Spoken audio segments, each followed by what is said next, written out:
what's the number one piece of advice you would have for someone who's considering this type of exit strategy, we'll say?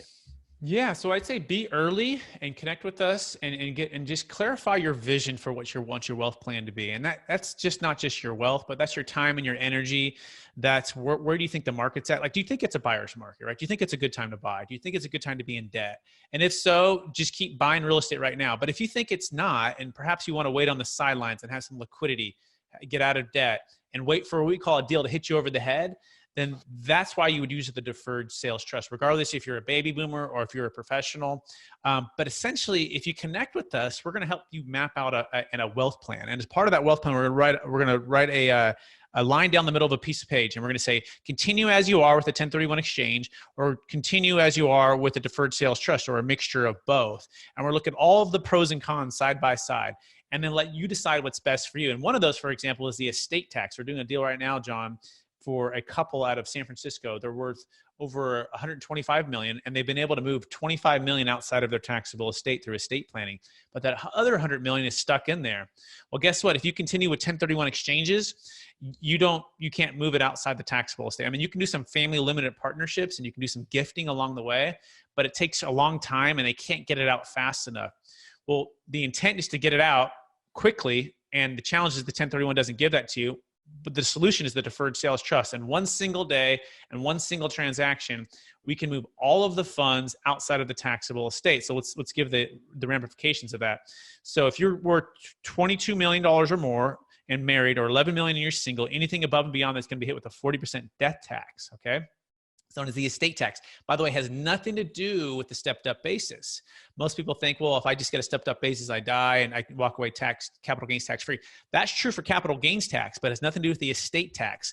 So for anyone who's ultra high net worth who's listening to this, we can move all of the funds outside the taxable estate in one single transaction in one day. So that's exactly what they're going to do. They're selling a $20 million deal to start. They're going to move it all outside the taxable estate. And now they're going to save $8 million for their estate. What does that mean they can do? Well, they can give more to charity if they want to. They can give more to their causes they believe in. The why behind what we're doing is to keep the funds and the taxes and the equity inside of our families, our friends, our clients, rather than giving it to a government who wastes it away about that quick, okay? And so and so they can give more to charity if they want to, or just keep for their own family. We're not going to force any charity on anybody else. So we want to just make sure you clarify what your plan is and what the ramifications are. Also with the new depreciation schedule, staying in debt, having all that risk. We just don't want anyone ever to feel trapped by capital gains tax ever again. So when you have this strategy and you're empowered with it, it's called the blue ocean versus the red ocean. The red ocean is where all the sharks are swimming and all the blood's in the water and everyone's competing on a different level. But if you can swim in the blue ocean where you have all the time and freedom to buy, that is what we call optimal timing. And that, we believe, is the single best way for you to create and preserve more wealth. And I can maybe leave you with one last story. We call this the Monday morning quarterback. And I guess this hits on the sports theme too. In 2006, it's the most prolific Deferred Sales Trust client story I think we know of. He sold at the peak, okay? And this gentleman's worth over $350 million. And he sold at the peak.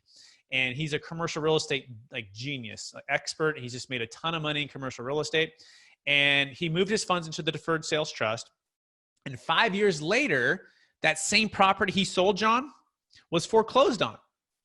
And guess who the bank called first? They called him and they said, hey, you know that property you sold 5 years ago? Yeah, well, we just foreclosed on it. Would you like to buy it? He said, maybe. What's the price? They said, how about 40% less than what you sold it for? Okay, it sounds like a good deal. So he bought it back through his Deferred Sales Trust, all tax deferred, at 60 cents on the dollar. He played the Monday morning quarterback. He dropped back, he timed it perfect, and he sold high and bought low. And guess what? He got a brand new depreciation schedule on that. So most listeners that are hearing this, and this is like me and Marcus and Millichap 10 years ago, my mind was blown and it's too good to be true. It's too good to be true. My CPA would have told me about it. My commercial broker would have told me about it. No, we didn't know about it at Marcus and Millichap until 10 years ago, and now we know it. And now we know how to execute it. And so that's what we want to empower you with, to have optimal timing and to create a wealth plan that truly is transformational versus just transactional. You have just listened to another information-packed episode of Capital Gains Tax Solutions with Brett Swarts. We hope you enjoyed today's show and found it helpful. Visit capitalgainstaxsolutions.com to access the show notes and to access more resources. Don't forget to leave a review and join us again next time.